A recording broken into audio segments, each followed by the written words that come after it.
So we see, so Connor Swain has a question and he wants to know, do you have any book or resource recommendations for people in the entrepreneurship slash startup world? And I was curious of the same thing. Is there a book that you give the cohorts when on day one? There are a whole bunch. I send them a reading list and I'm happy to share it with this group. I love the E-Myth. I love The Secrets of Sandhill Road. There's a couple of others that I don't have my list in front of me, but I'm totally happy to share with your group and put out there any of these books that I really enjoy. I also think, right to what we were all talking about before we got on, but The Power of Habit is a really, really powerful book.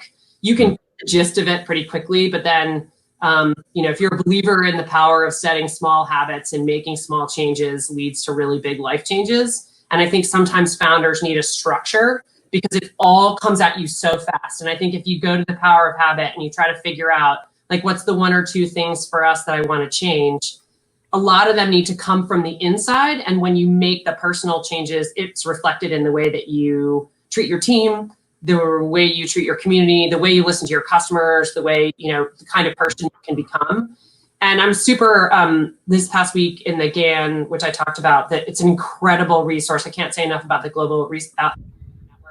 But what they did this past week was a founder wellness call. And they just started with the idea that this moment, being a founder is always hard. But right now, it is built-in loneliness. It is built-in pressure. It is built-in stress. And the ability to wrap yourself and your own identity into that of your company so that if this company fails, I fail. I think that is one of my sort of personal whys of why we spend the first week at the accelerator. A lot of people have been like, this is so touchy-feely and lame. I can't believe you do this for 5 days. One of those founders hasn't come out and said, it was my favorite part. And I think it's because, in the end, the tools that you bring to the table are the ones, a lot of people can tell you about this great replicable sales process, but if you have this personality habit that always gets in the way, like if the answer isn't the one you want, your answer is to like lash out at the customer or to question whatever. I'm just giving an example of something I had to deal with this week. And we can give you the best process in the world. You can have the best product in the world. Right. People will never call you back because the first interaction was such a nightmare. So taking friction out of the sales process starts internally with your self-awareness about how you come across, about how you communicate with people, about how you shut up and listen or don't. And I think those things are some of the most powerful tools. So while I love some of these books, I think that kind of direction, things like StrengthsFinder, things like trying to figure out what your superpowers are. And then you're going to be best when you're using those most.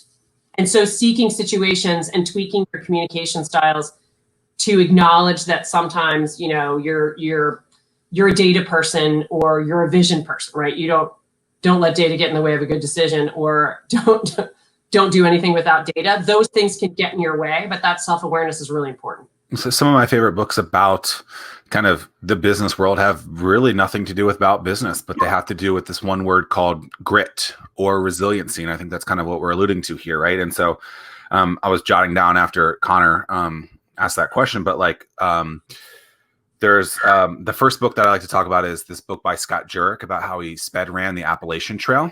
And so it's a story about him and his wife who crewed it for him.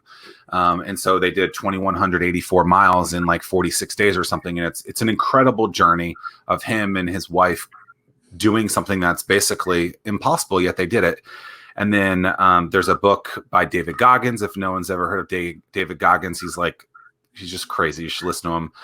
Jesse Itzler, who is a great guy in general, but he's married to Sarah Blakely, who started Spanx. And so these two together is really interesting. And then about this time last year, I'd read Ronda Rousey's autobiography, and it was before she actually had lost in UFC.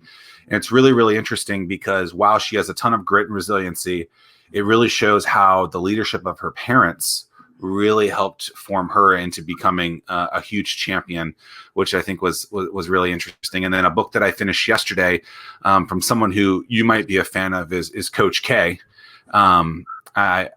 You went to Duke, so I figured you have some sort of love for Coach K. I would hope so. But it's a book about how he defines, I think, 40 or 50 different words. And something that's really, really interesting that I had heard from some of his teammates a few years ago was this concept of next play. Are you familiar with that concept? Mm-hmm. So basically it's like, hey, something good or bad happened, but it doesn't matter. You move on to the next play. And that's what's the most important thing. Right. And it's like, oh, I just lost. Okay, well, next play, right? Let's quickly move on. And so